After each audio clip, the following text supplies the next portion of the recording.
시청자 여러분 안녕하십니까? 생생토론 조영우입니다. 사과와 배 수급에 영향을 미치는 과수화상병이 확산되는 모양새입니다.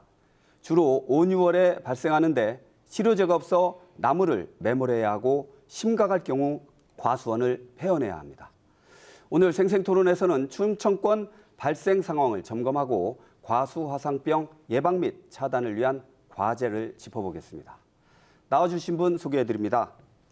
천안시 농업기술센터 이성옥 기술보급과장 자리하셨습니다. 안녕하십니까. 다음은 단국대 의생명과학부 김성환 교수 시간 내주셨고요. 안녕하세요. 마지막으로 정은정 농촌사회학자와 함께하겠습니다. 네, 안녕하세요. 준비된 영상 보신 뒤 본격적인 토론 이어가겠습니다.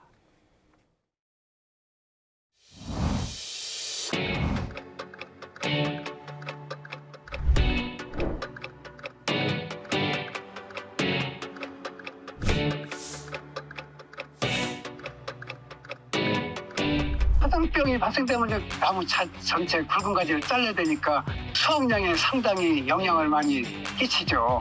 배 가격에 인상 요인이 되지 않을까.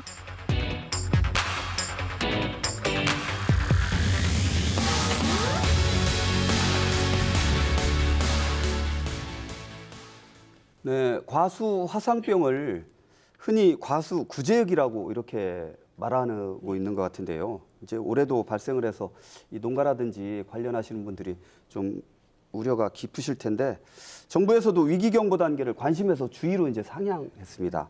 먼저 과장님께서 우리 충청권 과수화상병 전체 상황 한번 정리 좀 해주실 수 있을까요?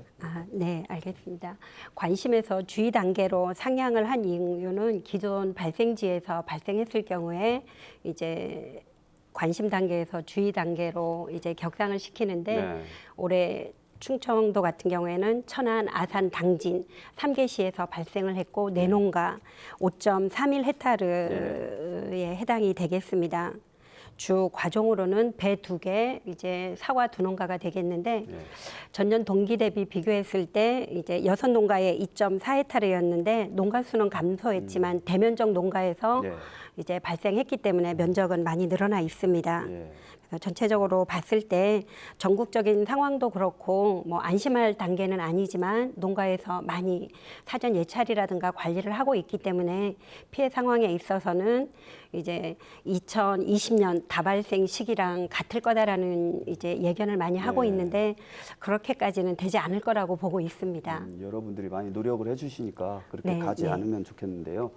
그 교수님, 이게 언제부터 우리나라에서 첫 발병이 돼서 좀 특징하고 심각성 한번 설명 좀 해주시죠. 우리나라에서 공식적으로 확진돼서 발생 보고는 2015년으로 15년이요. 기록을 했고요. 지역은 이제 천안, 안성, 제천.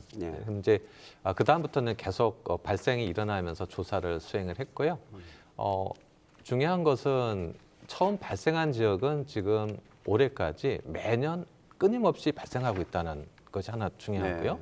그다음 그 발생지를 중심으로 해서 확산이 많이 일어나서 지금 그 경기 북부 지역, 그리고 뭐 강원도에서도 북부 지역, 이제 이 태백산맥을 남겨두고서는 그 산 근처까지는 대부분 더 퍼졌고요. 그리고 이제 충청도 쪽에서도 이제 서해안 쪽으로 아까 전에도 과장님 말씀하신 당진까지 이렇게 해서 서해안까지 갔고, 동쪽으로는 이 태백산이 막혀 있지만 충북에서도 충주부터 제천에서 그 근역에 있는 데까지 다 퍼졌어요. 그리고 이제 남하하기 시작을 해가지고 이제 전라도 밑에는 이제 지금 무주까지 내려가 예상됩니다, 작년에. 그리고 이제 경상도 쪽으로는 이제 안동 근처까지 안동까지 내려왔고요. 그래서 이제 핵심적인 문제는 과거부터 우리나라의 배와 사과의 주산지는 대구 중심으로 사과 중심이었고 배는 또 나주배로 해서 여기가 굉장히 농가가 많고 많이 심어져 있어요. 남부 지역 있잖아요. 그렇죠. 그래서 얘네가 거기까지 왔기 때문에 주산지가 감염이 된다면 커다란 위험이 될 수가 있어서 그 심각성은 지금 퍼져와 있다는 거, 꾸준히 병이 발생했다는 거. 그래서 차츰 22년도를 축쯤해서 조금 주춤을 했지만 이게 무서운 지역에 가까이 와 있다. 이렇게 된 것이 가장 심각성이라고 볼 수 있겠습니다. 이 병이 이제 감염이 되면 이게 전염이 되는 건가요? 다른 나무에서 나무로? 그렇습니다. 그래서 한 나무에서 다른 나무로 전염이 될 수 있는데 이제 예. 전염 수단이 문제인 것이죠. 예. 그래서 연구 보고에 의하면 그 병 특징 중에 이건 세균에 의한 병인데 예. 세균이 감염되면 나무 속에 들어가 있어요. 네. 그러다가 안에서 자라고서 나무를 뚫고 바깥으로 세균액이 나옵니다. 예. 근데 그게 물방울처럼 과일이든 꽃이든 줄기든 가지에 잠기는데 이 세균 산출액 하나에 수억 마리의 세균이 들어 있습니다. 예. 근데 이게 미국 연구에 의하면 요 한 방울이 사과가원 1000그루 정도는 충분히 감염시킬 수 있는 예. 감염량이라고 부르거든요. 예. 그래서 그 번져나가는 방식이 비바람이든 그다음에 곤충에 의한 나가든 아니면 이제 제일 중요한 것은 사람들이 감염된지 모르고 예. 가지를 치면서 옮기다 보면 예. 이제 나중에 잠복적 감염이 일어나면서 멀리 퍼져나갈 수 있는 경우가 생길 수 있겠습니다. 예. 그 교수님께서는 이제 어떤 식물의 그 병원의 어떤 특성, 심각성 이거에 대해서 말씀을 해주셨는데 우리 정은정 농촌사회학자께서는 이 병이 이제 발생을 하면 비단 농가나 과수뿐만 아니고 이제 농촌 어떤 전반적인 농가에도 영향을 미치고 이런 점이 많이 있잖아요. 그 어떻게 보세요? 예, 저는 농촌 사회학을 하잖아요. 네. 그러니까 주로 이제 농민들의 삶을 좀 들여다보는데 네. 한국에서 과수농업, 특히 사과와 배가 매우 중요합니다. 그렇죠. 가장 자신감 있게 농사를 지을 수 있고요. 그리고 특히 사과 같은 경우에는 전체 과수의 한 25%를 차지할 정도로 절대양인데 안 그래도 올해 뭐 사과값 때문에 예. 그렇게 난리가 났었는데 그렇죠. 이 과수 화성병까지 겹치게 되면 좀 미래의 가능성까지 차단되는 거죠. 네. 예, 폐원을 한다거나 아니면 매몰 처분을 하면서 한 몇 년간 농업을 이어가지 못하기 때문에 이게 지역사회에 상당히 큰 충격으로 닿습니다. 예를 들어서 구제역이나 뭐 아프리카 돼지열병으로 해서 가축들이 죽게 되면 그건 좀 현실적으로 충격이 오는데 네. 나무는 조용하잖아요. 그렇죠. 그러니까 그냥 그런가 보다 하는데 제가 좀 다 바라본 마을들은 너무나 좀 처참한 네. 거죠. 네. 그렇죠. 예. 그 지금 교수님 말씀해 주셨는데 2020년에 피해가 가장 심각했다. 이런 통계가 있지 않습니까? 네. 그 과거 심각했던 때와 올해 기후 조건이 이제 비도 많이 오고 덥고 이런 기상청 예보도 있었어요. 그 과장님 보시기에 이 과수화성병이 발생하는 원인 뭐 어떻게 지금 판단하고 계세요? 이제 가장 중요한 건 아까 교수님도 말씀해 주셨지만 세균성 병이고 네. 이렇게 잠복했을 때 모르기 때문에 그냥 이게 감염균인지 아닌지 몰라가지고 농작업할 때 어떤 소독을 철저히 하지 않거나 이랬을 때 뭐 과원 내에서도 그렇고 과원 간에도 그렇고 이런 부분들이 가장 큰 문제가 되는 부분이고요. 이게 전국적으로 봤을 때는 2020년도에 피해가 가장 컸지만 충청도 같은 경우에는 2021년 그 그때는 이듬해. 그 이듬해 저희 지역은 가장 많았었습니다. 그래서 100건 넘는 농가들 이제 저희들이 폐원 처리도 했었는데 기후 조건에 있어서는 이제 워낙 기상 여건이 변동되다 보니까 그렇죠. 이제 예측은 뭐 미리 예단해서 준비하는 건 좋겠지만 아까 그런 부분도 전체적인 예보를 봤을 때는 그렇게 막 이제 너무 불안해하거나 그러진 않아도 되는데 아까 이제 폐원했을 때 그런 재반된 문제들이 어떻게 보면 농가 생계 안정 이런 부분에 이제 많은 영향을 미치기 때문에 어떤 지켜나가야 되는 거는 이제 정말 필요한 일이다라는 얘기를 드리겠습니다. 우리 정은정 연구원님께서 보시기에 지금 네. 과장님께서 이제 자세하게 말씀을 해주셨는데 이 원인이 어떤 걸로 또 다른 원인 또 얘기해 주실 수 있을까요? 뭐 세균이나 이제 이학적인 부분들은 두 전문가님들이 예. 계시니까 제가 보탤 건 없고 예. 사람의 이동의 문제에 있어서만큼은 좀 지적을 해야 될 것 같아요. 그러니까 이게 사과나 과수 같은 경우에는 가지치기 같은 작업들이 매우 전문적인 영역이거든요. 그러다 보니까 전문 작업단이 이동을 합니다. 예. 그래서 각자의 도구를 가지고 아무리 소독을 철저히 한다고 해도 지금 현재 농촌 사회가 어떤 이런 정보가 닿기 어려운 고령의 농민들, 네. 그러니까 거의 평균 70세시거든요. 네. 그럼 현실적으로 들어갔을 때는 80에 가까운 어르신들에게 정보가 가닿는 문제부터 해서 그리고 이주노동자들의 이동 문제가 있습니다. 그러니까 정보가 한국말로 갔을 때 어떤 이야기인지 못 알아들을 경우도 네. 있거든요. 그래서 이런 전반적인 부분들, 특히 사회적인 측면들을 같이 봐야지 그렇죠. 그다음부터 이렇게 방역이나 그리고 어떤 방제가 작동이 될 것 같아요. 아무리 좋은 약이 개발된다 하더라도 그리고 재빨리 이 진단을 내릴 수 있는 뭐 PCR 기술 뭐 이런 것도 있다고 하던데 그것뿐만 아니라 사람의 문제, 네. 그 교육과 홍보를 어떻게 면밀하게 할 것인지 이 부분도 네. 저는 핵심이라고 생각합니다. 네, 알겠습니다. 지금 진단법에 대해서도 잠깐 언급을 해주셨는데 교수님 아까 영상에서도 봤는데 이게 땅에 묻어야 되잖아요. 그러니까 치료제가 없다. 네. 이 치료제 개발이 좀 어려운 게 왜 그런가요? 이게 일단 이 세균이 보통 다른 농작물 같은 경우에는 이 표면으로 나와서 감염을 해서 병을 일으키는데 얘는 가지를 자를 때 그 자른 부위로 해서 안으로 들어가거나 네. 혹은 꽃이 피는 개화기에 그 암꽃 수술을 해서 안으로 들어가게 됩니다. 네. 그래서 일단 안으로 들어가면 밖에서 많은 약을 치더라도 그렇죠. 약액이 안에 있는 세균을 만날 기회가 없어서 없죠. 네. 약효가 떨어져서 방제가 어렵고요. 네. 그다음에 이제 두 번째는 얘네들의 특성이 약을 치거나 기상 변동으로 외부 환경이 좋지 않으면 감염을 하고서 나무 안에서 잠재적으로 숨어 있어요. 그리고 나 여기 있어 하고 병증을 나타내지 않습니다. 이 특징이 이제 얘네들이 가진 아주 독특한 특성인데 그로 말미암아서 감염됐음에도 불구하고 1년, 2년, 3년, 심지어는 5년 동안 병증이 전혀 안 보여요. 네.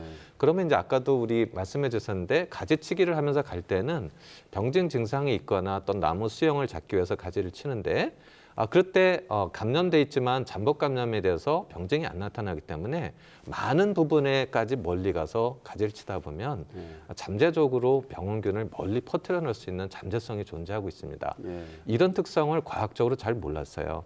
그리고 20년이라는 그때가 코로나가 발생을 하면서 그런 잠재성이나 위험성에 대한 얘기를 이렇게 농가하고 교육을 통하면서 많이 알려야 되는데 그런 게좀 기상요인도 있었지만 말씀해 주신 대로 인위적으로 네. 교육을 통해서 그런 특성을 알고 예비하고 준비해야 되는 과정들이 많이 부족했죠. 네. 그래서 20년, 21년, 22년 시점 때까지는 우리가 이 병원균에 대한 정보도 매몰로 갔기 때문에 연구할 기록조차 없었습니다. 네. 법적으로 굉장히 구제역도 네. 바로 묻기 때문에. 네. 근데 이제는 조금 여유를 가지고 연구하는 측면으로 바라보면서 이제 방제를 하려는 노력을 많이 하고 있죠. 예. 네. 말씀을 들어보니까 이 과일나무에게 참 고약한 병 같아요. 그 지금 확산세가 심상치 않다 이런 말씀을 드렸는데 그 농가의 신고도 중요하고 우리 관련 당국에서도 예찰 활동 많이 하시잖아요. 그 다행히 이제 식물방역법이 일부 개정돼서 초등 대응 체계가 좀 달라질 것 같다 예전하고는. 어떻게 달라지나요? 그 개정 내용이 어떻게 됩니까? 식물 방역법을 개정하는 그 큰 이유가 이제 진단, 이게 저희들이 유관 진단이라든가 현장에 가서 간이 진단 키트를 이용해서 양성이 있을 때 이 시료를 채취해서 이게 중앙으로 보내게 되면 확진까지는 2, 3일이 소요가 되거든요. 근데 이제 확산세가 급박하게 갈 때는 당일 이제 진단을 해서 양성하면 빠른 초기 대응 체계를 구축해야 되는데 그게 안 됐었는데 이제는 그 진단을 중앙식물방재관에서 이제 어떻게 보면 광역 지자체 단위까지 이제 할 수 있도록 이제 바꿨습니다. 그래서 충청남도도 고위험 병해충 정밀 진단실을 지금 현재 구축 중에 있고 올해는 시범적으로 운영하다가 내년부터 본격적으로 가동할 예정입니다. 그렇게 하게 되면 우리 같은 경우에도 이제 전주까지 막 시료를 들고 가는 일이 없도록 이런 거에 대한 이제 그러니까 기간이 이제 빨리 확진할 수 있는 그런 체계가 마련되고요.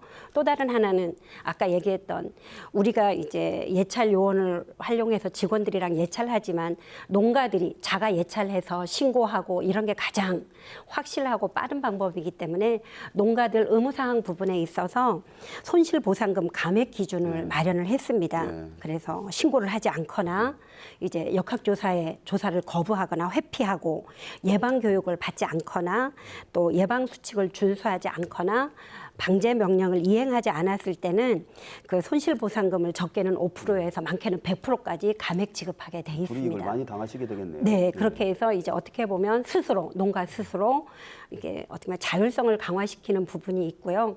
이제까지 저희들이 감액 지급된 사례는 딱 한 건이었습니다.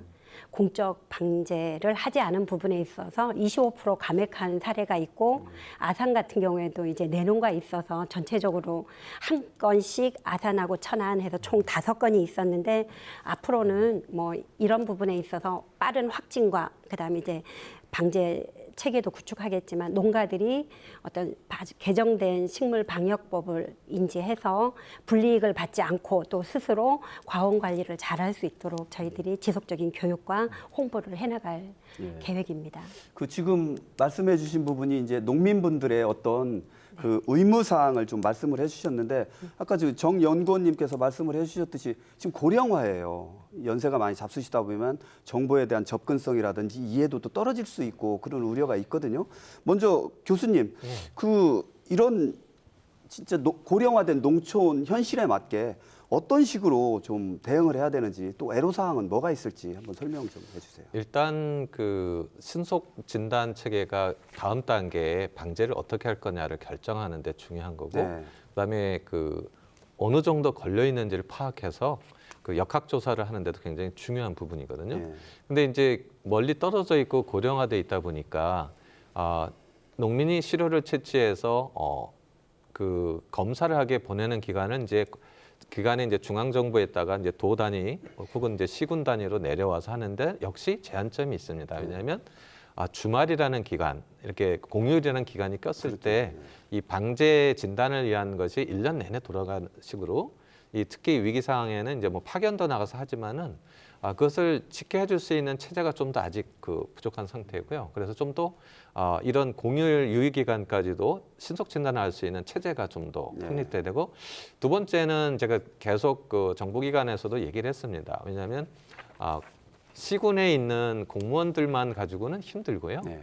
그래서 마을 지자체에서 시료를 갖다가 채취할 수 있는 어떤 인력이 필요한데 이태리라든가 다른 선진국 사례를 보면은 그 마을에 있는 청년들이 나서서 그 일정 기간을 예찰을 하고 시료를 채집해 와가지고 정기적으로 보내주는 그런 프로그램을 운영해 볼 수가 있어요. 그래서 우리는 아직까지 그런 거를 가동을 못한 이유는 이게 고위험 병원체이기 때문에 누구나 가원에 들어갈 수 없는 거고 허가를 받고 들어갔어야 되는데, 이제는 약간 그 방역법 개정에 따라서 어느 정도 우리가 연구를 하고 또 연구보다는 더 현장에서 빨리 진단하고 예찰하고 그 방제 액션을 취할 수 있는 거는 사람을 빨리 풀어서 가야 되는데 젊은 사람이 가야 할 수 있거든요. 그래서 이제 고령화 문제는 이런 젊은 인력을 어떻게 할 수 있는가 해서 이제 방안으로는 마을의 젊은 인력하고 그다음에 이제 근처에 있는 학교가, 그래서 이제 저희는 대학에 있으니까 대학생들이 이제 봉사활동도 있고 학교 마칠 때까지 이제 봉사활동에 대한 어떤 일도 해야 되니까 그런 인력을 활용을 해가지고 일정 기간씩 그 특정 시기에 시료를 채취해서 빨리 진단할 수 있는 체계를 좀 돌린다면 좀 더 접근이 좀 강하지 않을까 이런 생각입니다. 그 연구원님한테 좀 한번 여쭤볼게요.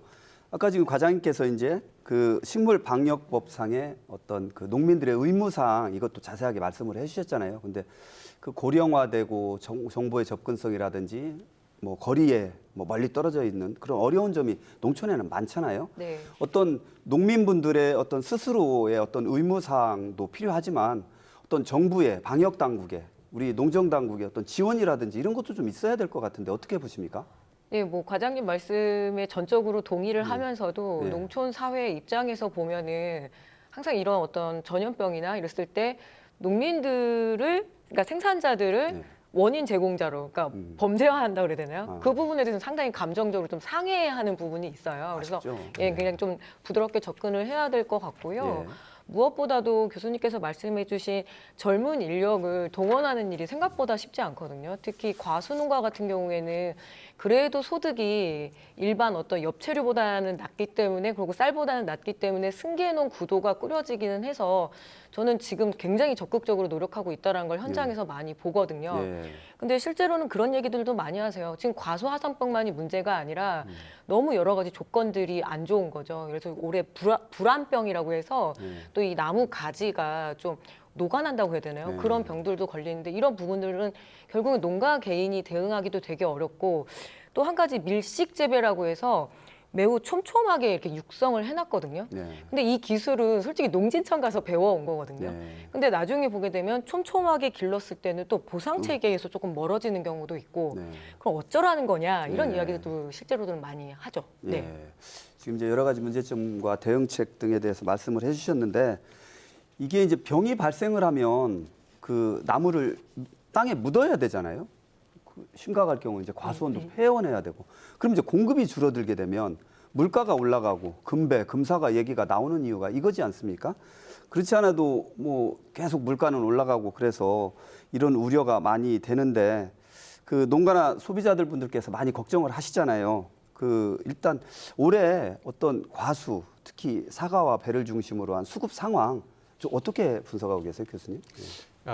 그 눈앞에서 사과 과원이 없어지고 배 네. 과원이 없어지니까 굉장히 또 동시에 방송이나 이런 데서 뭐 사과 가격, 배 가격에 대한 것이 높다 이렇게 네. 나오는데 실제 우리나라 전체 사과하고 배에 대해서 지난 15년부터 작년 이맘때까지 발생 면적은 배 재배 사과 면적 0.2%밖에 아직 안 됩니다. 네. 그러니까 굉장히 소규모인 거죠. 전체로 네. 봐서는. 그래서 화상병에 의한 어떤 그 가격 상승과는 좀 거리가 있다. 이걸 좀 이해라는 게 좀 필요할 것 같고요. 그것보다는 이제 기후 변화와 그다음에 이런 여러 가지 작황 체계 이게 맞물려서 일어난 상황이라 볼 수 있겠습니다. 예. 이게 이제 좀 규모는 작더라도 이런 게 발생을 하고 이 언론이라든지 신문 방송을 통해서 전달이 되면 불안하잖아요. 맞습니다. 심리적인 예. 물가 상승 요인 이런 것도 무시를 못 하잖아요. 과장님 어떻게 보세요?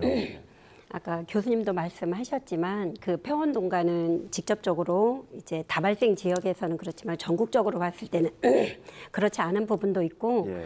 이제 생산량 부분에 있어서는 어떻게 보면 개화기 꽃 피었을 때 어떤 서리 피해라든가 생육기 7, 8월에 뭐 지속적인 장마로라든가 비가 강우로 인한 어떤 생육 부분 그다음에 이제 9월 달에 이게 수확을 앞두고 태풍으로 인한 수확량의 어떤 그런 편차가 문제가 되지 화상병으로 인한 부분은 시장에서 가격 부분에 있어서는 문제가 안 된다라고 볼 수 있고요. 올해 특히 배 같은 경우에는 개화기에 이제 저온 피해라든가 서리 피해가 없어서 지금 작황이 양호한 상태입니다. 그래서 배 가격이라든가 생산 부분에 있어서는 문제가 안 되는데 사과 부분은 작년에 생육기에 워낙 일조량이 부족하다 보니까 꽂는 분야율이 저조해서 올해 이제 그 착과량이 조금 부족하기 때문에 사과 가격 부분에 있어서는 보합세 이제 작년부터 계속 가격이 이제 이게 고가인데 올해도 보합세가 유지돼서 그렇게 될 거로 보는데 수급 부분에 있어서는 크게 문제가 안 된다라고 보고요. 또 올해도 그렇고 작년도 그렇고 가격대가 워낙 높다 보니까 과원 관리를 위해서 농가들이 엄청 신경 쓰고 있습니다. 그래서 화상병으로 인한 수급에는 문제가 없다라고 보셔도 되겠습니다. 지금 과장님께서 말씀해 주신 대로 그 수급 불운에 문제가 없으면 다행한 일이에요. 네, 그런데 이제 그렇습니다. 그 연구원님 이게 병이 발생을 하고 나무를 매몰하고 과원을 폐원하면 우리 농가 소득도 영향을 미치잖아요. 어떤 식으로 이게 분석이 되나요? 그러니까 시청자들이나 소비자들은 나는 이제 이 가격에 사과나 배를 사 먹을 수 있느냐 없느냐의 그렇죠. 문제지만 관심이죠. 실제로 확진이 돼서 폐원이 되는 농가는 폐농까지도 가는 그렇죠. 거잖아요. 예, 그래서 예. 상당히 큰 타격이 가고요. 예. 일례로 이제 충북 지역 같은 경우에는 충주시 일대에 과수화성병이 집중이 되면은 주변 과원들의 영향이 있어서 이거는 지역 사회에 문제가 발생을 하거든요. 그렇죠. 그건 전작을 하게 되잖아요. 메모를 하고 같은 제가 알기로는 이제 장미과는 안 되는데, 그러니까 네. 실질적으로 과수는 심을 수가 없다고 하는데 경기도 같은 경우에 2021년 자료를 보니까 이렇게 과수화상병이 발생을 하고 그 다음에 무엇을 심었느냐 했더니 포도로 좀 많이 가고요. 한 네. 13%가. 네. 그리고 60% 정도는 뭐 들깨라던가 다시 이렇게 소득이 그렇게 높지 않은 작물로 전작을 한다던가 20% 정도는 농업을 포기를 하셨더라고요. 이제 기왕 이렇게 된 건데 내가 더 이상 힘이 없으니까 그렇게 되면은 또 포도 농가 입장에서는 포도 재배지가 이렇게 늘어나는 거에 대한 우려도 좀 그렇죠. 제기를 네. 하고 있고요. 그리고 그 60%의 작물들, 특히 충주 같은 경우는 초당 옥수수 같은 것들 많이 심어서 몇 년 전에 가격 폭락 사태를 겪기도 했거든요. 그래서 실제로 정부가 해야 될 것들은 전작을 할 수 있는 작물들에 대해서 안내도 해야 되지만 시장성이나 경제성에 대해서도 진단은 해줘야 될 것 같습니다. 네.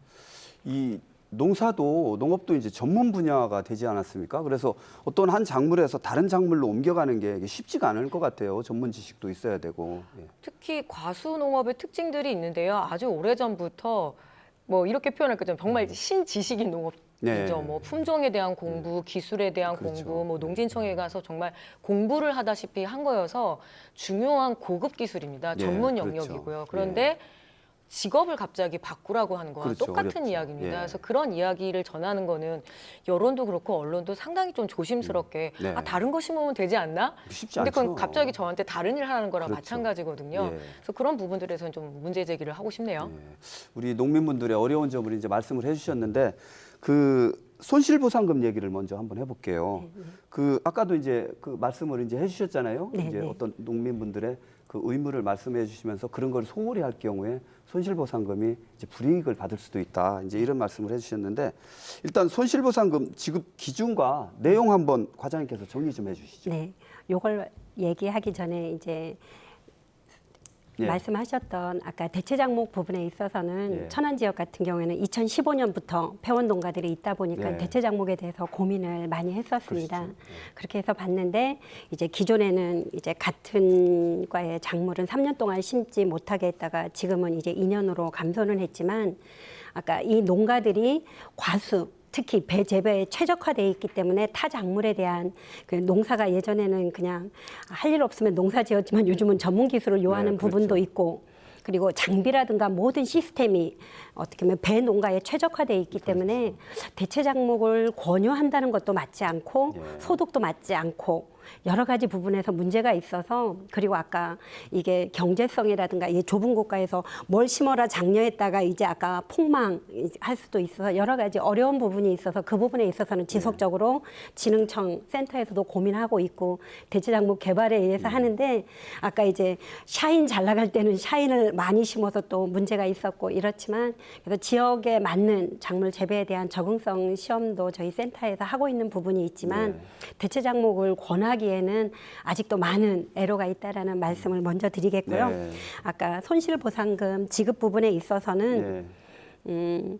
다른 거랑 달리 과수 같은 경우에는 폐원하고 나서 아까 2년 동안 같은 작물 식재하지 못하는 부분도 있고 과수나무를 식재해서 수확하기까지는 5에서 6년 정도 되기 때문에 10년 정도의 어떤 소득 공백이 주어지기 때문에 농가 입장에서는 엄청 큰 손실입니다. 네. 그래서 아까 이제 후계농이라든가 이런 영농을 이렇게 승계하실 분들은 과원 관리에 있어서 목숨 걸고 하고 있는 입장이고 요즘 같은 경우에는 아까 이제 과원을 지켜야 되기 때문에 방치된 과원이라든가 관리 안 되는 과원에 있어서는 인근 이제 경작자들이 저희들한테 신고도 해주고 관리할 수 있도록 이제 지자체에서 많이 함께하는 부분이 있고요.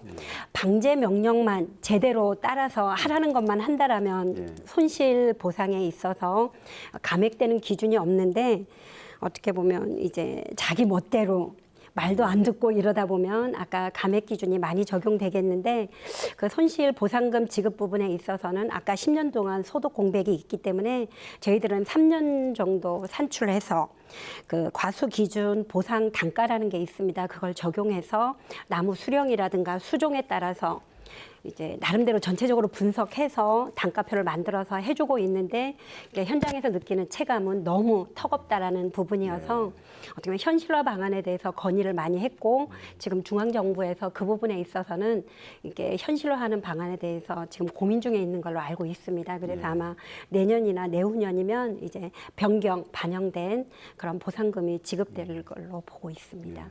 이 과수화상병이 발생을 하면 농민분들이 참 걱정도 많으시고 악의적으로 그렇게 하시는 부분은 없으실 것 같아요. 이제 좀 어떤 기준이라든지 그 어떤 정보 공개 네. 이런 거에 대한 여러 가지 부분이 또 필요할 것 같은데 그 정 연구원님 보시기에 지금 이렇게 기준 말씀을 해주셨잖아요. 좀 개선해야 될 과제 같은 거 좀 없을까요? 조사에 따르면 임차농 비율이 너무 높습니다. 특히 예. 과수원 같은 경우에는 자기 과수원이 있고 그리고 임차까지 해서 그러니까 고령의 농민들이 이제 폐농을 하거나 그러니까 탈농이라고 하죠. 네. 근데 농사에 손을 놓으시면 그 과수원까지 함께 운영을 하는 경우가 있거든요. 근데 실제로 이렇게 보상 체제에 들어갔을 때 임차농과 임대농, 그러니까 과수원을 빌려준 사람과 네. 빌려서 농사를 지을 때 그때의 논란들이 있고. 그러면 그렇죠. 법적으로 하면 되지 않나. 근데 특징이 있잖아요. 작은 지역 사회에서 대면 그렇죠. 관계에서 감정이 상할 수도 있고 그래서 이런 부분들에 대해서는 조금 더 면밀하고 좀 뭐랄까 꼼꼼하게 대응을 좀 해야 될 것 같고 뭐 앵커님께서도 얘기하셨다시피 농사를 잘 지어서 사과나 배, 그러니까 과수로 소득을 올리는 게 중요한 거지 보상금을 바라고 그렇죠. 그렇게 네. 하는 경우는 없다고 봐야 되거든요. 근데 항상 이렇게 되면은 그냥 뭐 받고 끝나면 되지 이렇게 해서 해결해 줬네. 정부가 많이 애썼네. 그리고 끝이 나버리는 것 같아요. 그래서 이 보상금 문제에 있어서만큼은 좀 현실화될 필요가 있습니다. 10년간 내가 잘못을 하지 않았는데도 벌어진 일이기 때문에 그렇죠. 그 부분에 대해서는 토론이 많이 필요할 것 같습니다. 예. 교수님께서 보시기에 이 손실 보상금 그 지급 체계 보완점 어떻게 보세요? 글쎄요, 일단 뭐 항상 만족도가 100%가 없잖아요. 그렇죠. 그래서 일단은 초창기부터 과연 언제까지 지급을 해야 되느냐는 문제도 이슈가 됐었어요. 네. 왜냐하면 선진국 사례에서는 이렇게 우리나라처럼 이렇게 풀리 보상을 해주는 나라가 없었거든요. 근데 이제 우리나라는 수출을 해야 되는 또 국가로 알려져 있어서 네. 이제 배를 수출하기 위해서는 우리가 생산을 안정화를 가져가야 되고 또 병이 잘 발생하지 않은 어떤 청정 국가로서의 이미지도 가져야 되는 건데 예. 그런 이제 국가 정책이 맞물리다 보니까 이제 보상이라는 체계를 통해서 농민도 살리고 국가가 또 수출도 할 수 있고 이런 정책을 가져가다 보니까 일단 거기에서 농민에 대해서 보상하는 체계를 마련한 것이고요. 근데 궁극적으로는 이제 식물방역법 개정 아까 이제 과장님 말씀하셨지만 최종적으로 농사를 짓는 사람이 병방제를 감당하는 게 우선인데 그 최선을 다했으면 거기에 대해서 이게 국가적으로 지금 정책을 쓰고 있으니까 거기에 대해서는 이제 정확하게 거기에 매칭되는 수준으로 가는 것이 이제 적합하다 보고요. 네. 근데 아직 저희가 임차농 문제니 또 이게 짓고 있을 때에 언제 또 이게 발생했다고 보고를 하느니 이런 아직 협력적인 데 신뢰성이 많이 좀 저하돼 있어요. 그래서 그 부분이 좀 더 개선이 돼야 네. 되고 그리고 실제 저희가 이제 농가 현장에 갔을 때 보면 저희 이제 전문가적인 입장에서 이 농가를 보면 이거 언제 감염이 됐겠구나. 작년이나 재작년쯤 이 증상을 보면 맞겠나 네. 했는데 이제 올해 이제 신고를 하고 이런 사례들이 많이 있었거든요. 네. 그래서 이제 좀 현실적인 보상 체계에 가기 전에 더 현실적으로 현장에서 직접적으로 진단을 통해서 언제 감염된지 과학적인 규명 네. 이 부분도 좀 같이 따라줘야 예. 단순히 감염돼서 처분했다는 거에 대한 기준이 아니라 얼마만큼 자책적으로 농민이 병을 방지하려고 노력을 했는지 그 흔적을 볼 수 있는 것이 예. 정확히 좀 차등해서 적용될 수 있도록 하는 것이 필요하다 이렇게 보겠습니다. 사람이고 동물이고 이 과수고 병이 걸리고 싶어서 걸리는 경우는 없지 않습니까? 이 병이 안 걸리려면 이 평소에 어떤 묘목 관리라든지 이런 게 참 중요할 것 같아요.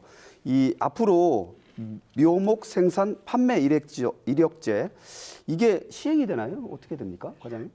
지금 이제 큰 틀에서 종자 쪽에는 돼 있었는데 이번 22년 12월 27일에 이제 근거를 마련했습니다. 그게 종자산업법 제39조의 3에 의거한 거를 보면 농산물에 중대한 피해를 끼치거나 끼칠 우려가 있는 병해충을 효율적으로 방지하기 위해서 이걸 한 부분인데요.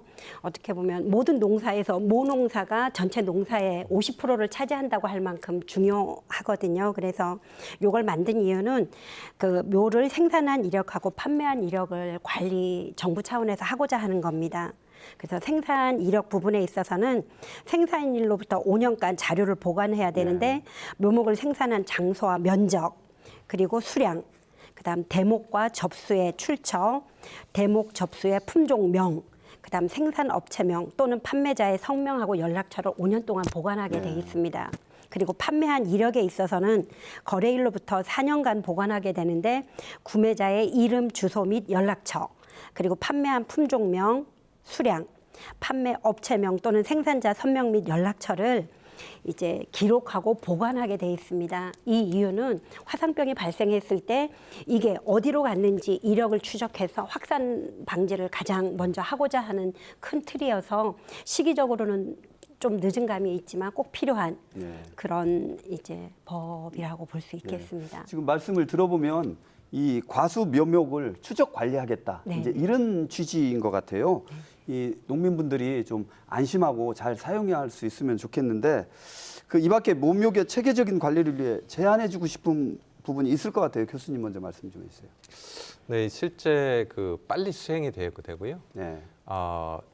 그 세계적으로 원래 미국에서 발생하는데 유럽으로 건너가서 유럽 전역이 퍼졌거든요. 네. 그리고 지금 현재 저희가 이제 우리나라의 발생 상황을 보면서 왜 여러 나라들이 이 화상병이 퍼졌나 이것을 찾아보니까 거의 이태리라고 하는 나라에서 네. 유럽 전역으로 묘목을 생산해서 보냈습니다. 아, 그래서 거의 네덜란드, 프랑스, 독일, 그다음에 우즈베키스탄, 러시아 이 모든 나라들이 이스라엘 이런 나라들이 묘목이 이스라엘 그 이태리로부터 들어온 이후부터 몇 년 후부터 병이 발생하기 시작한 거예요. 네.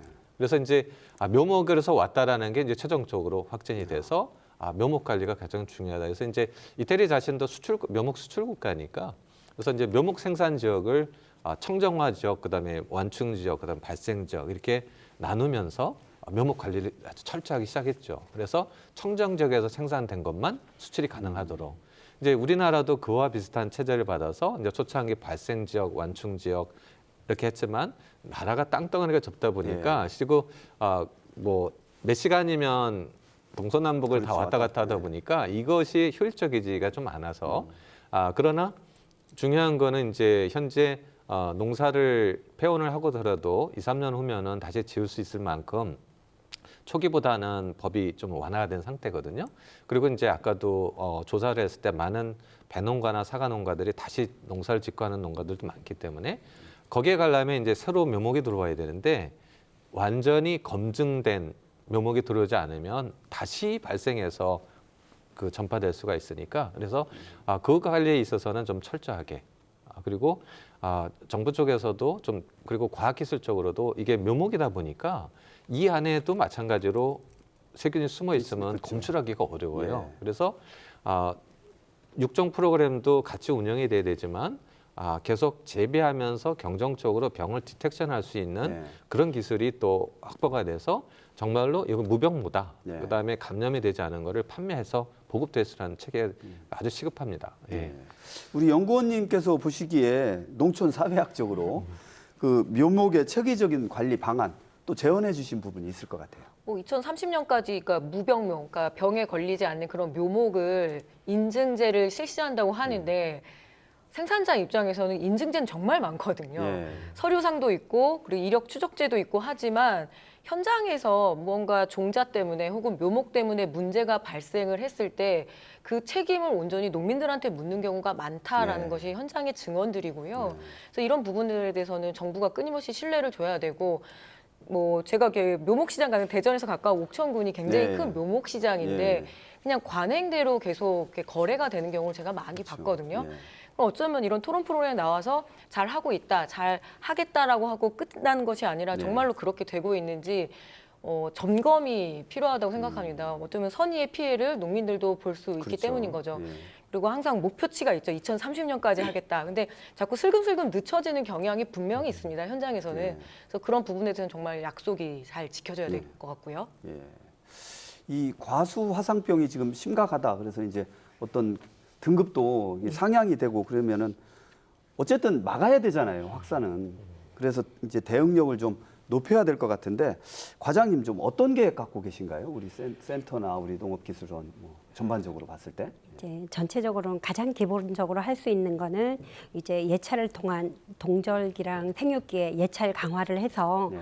뭐 의심 궤양이라든가 의심 부분을 사전에 제거하는 부분에 대해서 저희들이 주력을 하고 있습니다. 동절기에는 얘네들이 그냥 잠복만 하고 있지 움직이지 않기 때문에 그때 제거하는 게 어떤 화상병을 예방하기 위해서는 가장 좋다라는 게 이제 실험적으로 나왔기 때문에 2022년부터는 월동기 그러니까 뭐 11월 이후부터 이제 생육기 전 3월 이전까지의 의심주라든가 의심궤양은 제거해서 없애는 방안으로 많이 하다 보니까 밀도수가 좀 줄어들었다고 네. 저희들이 판단하는 부분이 있고요. 아까 얘기했던 공적 약재 방제 부분에 있어서 전체적으로 다 살포할 수 있게 하는 부분 그리고 이제 농작업자로 인한 감염, 농기구라든가 이런 부분이 있기 때문에 소독 철저 부분, 아까 이제 지속적으로 소독은 하고 있지만 이 업자들이 뭐 봉지 쌀 때는 봉지 개수가 몇 개야, 이거에 따른 이게 돈하고 연결이 되고 이러기 때문에 네. 이제 소독도 철저하지 않고 그냥 형식적으로 하는 경우가 있어서 그런 부분에 있어서 어떤 경제 논리가 아닌 배산업을 지켜야 되겠다라는 어떤 그런 관심을 바꿔서 하나라도 꼼꼼히 철저히 하다 보면 크게 이제 어떻게 보면 대응하는데 큰 문제가 없지 않을까. 기본을 충실했을 때 지킬 수 있기 때문에 그런 부분에 있어서 빨리빨리가 아닌 그냥 제대로 하는 방법으로 농가들도 그렇고 저희들도 교육할 때 이제 중요성에 대해서 농작업자도 그렇고 농업인도 그렇고 전정사들도 그렇고 저희들이 교육을 시키고 있습니다. 그게 현장에서 많이 달라지는 게 보이고 있고 저희들도 이제 소독약제 공급이라든가 그런 부분을 신경 써서 하고 있어서 아까 얘기했던 가격도 좋고 이러다 보니까 스스로 지키기 위해서 농가에서 더 열심히 하고 있다라는 말씀을 드리겠고요. 그걸 지속적으로 실천해 주시면 아마 대응하는 데는 크게 문제가 없지 않을까 생각합니다. 그 과장님께서는 이제 정부나 지자체 어떤 농정 당국의 입장에서 이런 어떤 계획을 말씀을 해주셨는데 연구원님 이게 어떤 정부 혼자, 지자체 혼자, 뭐 농민 혼자 이 따로 떨어져서 하면은 좀 막는데 좀 한계가 있을 것 같아요. 민간 협력 체계 구축 그 분야로 봤을 때 어떤 게 좀 필요할까요? 뭐 예를 들어서 그 전정사님들에 대한 교육들은 철저히 이루어지니까 뭐 그냥 편하게 표현하면 작업반장님이라고 네. 말씀드릴게요. 한 명 교육한다고 끝나는 것이 아니거든요. 그렇죠. 실제로 이렇게 일을 해야 되는 사람들은 대부분이 이주노동자라고 보셔도 될 것 같아요. 워낙 네. 과수농업이 굉장히 체력적으로 많이 들어가 그 힘을 써야 되는 네. 운동 그 일이기 때문에 그렇다면은 제대로 전달이 되지 않을 경우에 뭐 소독이나 아니면 이제 이렇게 왔다 갔다 할 때 많이 옮기잖아요. 네. 이런 부분에서 충분히 정보를 전달받지 못했다라는 이야기들도 많거든요. 네. 그러면 향후 한국의 농업을 떠받치고 있는 이 이주노동에 대한 언어 교육, 그러니까 다양한 언어로 이런 상황들, 그러니까 심각함을 네. 공유할 수 있는 그런 정보 전달 체계도 되게 필요할 것 같고요. 무엇보다 이게 농민들만의 문제가 아니라 네. 지역사회에 굉장히 큰 타격을 주거든요. 그렇죠. 그렇게 되면은 소비자도 함께 노력을 해야 되는데 일례로 지금 폐원한 곳에 왜 좀 사진 찍기라고 하잖아요. 뭐 그러니까 그 지자체장들이 왔는데 소독복을 입지 않고 사진을 찍더라고요. 저는 그게 굉장히 좀 놀라웠거든요. 네. 이게 차단 방역을 해야 된다라고 그렇게 이야기를 하면서 실제로 이렇게 판에 들고 그냥 평상복을 입고 이렇게 하는데 그런 부분들에 있어서는 농민들은 왜 우리한테만 그렇게 얘기하느냐라고 할 수 있으니까 네. 아주 좀 세심하게 접근을 해야 될 것 같습니다. 예. 교수님께서도 이 어떤 민간 협력 체계 이런 부분에 대해서도 연구 좀 하시고 계시지 않습니까? 예. 그 협력을 다루기가 상당히 쉽지가 않고요. 그렇죠. 근데 이제 우리가 관가됐던 점이 이게 고위험 병원체라는 국민적 인식이 필요하거든요. 단순히 우리가 그 TV나 방송에서 어느 나무에 어느 병이 발생했다 해서 이렇게 단순 뉴스 하나로 끝나는 게 아니라 이거는 국가적으로 커다란 지금 구제역, 아까 이제 말씀하신 것처럼 식물병의 구제역으로서 지금 제선충 다음으로 우리나라에서 크게 발생한 문제인 네. 거고 그래서 이제 고위험 병원체에 있어서 연구도 생물 안전 등급 3등급 해서 지금 메르스, 사스 했던 게 처음에 감염병에서 이 코로나가 3등급이었다가 지금 감기처럼 일반 감기로 완화가 됐잖아요. 그래서 연구도 3등급 시설에서 해야 되는 고위험 병원체인데 농민이나 정부나 이 일반 시민들이 삼위일체로 그 고위험 병체에 대한 체감이 굉장히 부족합니다. 예. 그러다 보니까 일반 병해로 취급을 해서 신속 대응이라든가 협력 대응에 좀 이렇게 많이 나서지 못하는 입장이죠. 그래서 홍보와 교육 그리고 계속해서 이 이슈에 대한 문제를 논의함으로써 우리가 어떻게 이 고위험 병원체를 극복할까? 그리고 이제 주변에 북한이라든가 중국에도 이게 크게 좀 퍼지고 있어서 두 나라도 굉장히 고심하고 있거든요. 예. 그래서 이제 우리나라도 그 가운데 붙어 있는 나라이기 때문에 함께 주변국하고 우리가 이 문제를 해결해 나가다. 그래서 앞으로 원예 산업을 추구한다면 이 문제는 단순 문제가 아니라 장기적인 관점까지 우리가 노력해야 한다는 것이 좀 익어져서 뭔가 거기에 맞는 어떤 액션을 취해야 될 시기에 왔다. 이렇게 좀 볼 수 있겠습니다. 이 병해충 얘기를 하다 보면 뭐 어떤 동물도 그렇고 식물도 그렇고 이 이상기후, 지구 온난화 뭐 얘기를 안 할 수가 없습니다. 그 최근에 뭐 불안병도 불안병, 네. 예. 이 새로운 과수병이 자꾸 생기지 않습니까? 네, 네. 그 앞으로 대비해야 할 병해충이 있다면 어떤 게 있을지 시간 관계상 짧게 좀 네. 부탁드리겠습니다. 불안병은 먼저 사과의 심각한 병인데 네. 이제 저는 배 쪽에서 보게 되면 이상 기상으로 대전 이남 지역에서 발생했던 병해충들이 계속 올라오고 네. 있습니다. 그래서 올해 가장 문제됐던 거는 이제 깍지벌레가 문제가 되는데 버들가루 깍지벌레라고 네. 새로운 깍지벌레가 발생을 해서 이거는 저희들이 예찰을 통해서 농가에 신속적으로 이제 방제 문자를 발송했고 초기 대응을 했습니다. 그래서 네. 앞으로도 신규 발생하는 병해충에 대해서는 신속 예찰을 해서 네, 대응할 수 알겠습니다. 있도록 할 계획입니다. 우리 교수님께서는 의생명 과학부시니까 전체적으로 식물에 대한 뭐 동식물에 대한 여러 연구를 많이 하시잖아요. 좀 어떤 병이 우려가 되나요? 일단은 병 하나하나를 지목하기에는 좀 그렇고요. 기상 변화로 인해서 기후 변화 때문에 과연 사과 산업에 무슨 영향이 있을까 해서 네덜란드에서 한 15년, 16년 때 한 5년간 연구를 했어요. 네. 그랬더니 일단 그 감염돼서 기후 변화 때문에 병증이 안 나타나다가 저장 중에 문제가 일으키는 것들이 많이 이슈가 되고 네. 있습니다. 그래서 기존에 우리나라에 발생했는데 이제 기상 변화 때문에 잠복 감염했다 저장 중에 문제가 되는 거. 이 병이 크나가 하는 문제고 두 번째는 탄저병이 최근 고추도 그렇고 기주 범위가 굉장히 넓어서 약제가 듣지를 않습니다. 그래서 매년 탄저병에 대한 저항성이 증가하고 있는 원인이 기후 변화하고도 좀 관계가 있다. 약제를 많이 살포한 것도 있지만 해서 탄저병은 범위가 이 과수 산업뿐만 아니라 이 채소류 산업까지도 굉장히 중요한데요. 약제가 같습니다. 그리고 사과관 주변에 또 다른 농작물을 재배하고 있기 때문에 약을 많이 뿌려서 약제 저항성에 대한 증가 문제로 인한 이 탄저병, 특히 여러 병 중에서 탄저병이 지금 문제가 되고 있고요. 네. 그다음에 이제 전반적으로는 아직까지 그 기후 변화로 인해서 작부 체계가 자꾸 북쪽으로 이동을 하고 있는 가운데서 거기서 새로 발생하는 이제 온난화에서 대한 병의 발생이 우리가 이제 예의주시하면서 관찰해야 될 것으로 생각이 됩니다. 연구원님께서 보시기에는 어떤 병이 뭐 예측은 할 수 없지만 좀 우려가 됩니까? 탄저병이 가장 작년에 심각했다라고 예. 이야기들을 많이 하시고요. 뭐 끝으로 당부드리고 싶은 거는 예. 기후 위기 문제는 농민들만의 문제가 아니잖아요. 그렇죠. 뭐 당장 우리 사과값에 영향을 미치는데 앞으로는 이걸 상수로 받아들이고 함께 농사 짓는다라는 마음, 소비자도 함께 농사를 협력하는 그런 마음으로 이 사태를 좀 지켜봐야 될 것 같아요. 농민들만의 문제로 떠넘겼다고는 협력 체계가 나오지 않기 때문에 그 부분을 좀 많이 강조하고 싶네요. 네, 알겠습니다. 토론을 마무리할 시간입니다. 올해 기온이 높고 강수량이 많아 과수화상병 발생 가능성이 높다는 전망도 나오고 있습니다. 효과적인 대응을 위한 주체별 역할 분담과 협력은 물론 선제적 대응 방안들이 계속 논의되기를 바랍니다. 준비한 세 분 수고하셨고요. 시청해주신 여러분 고맙습니다.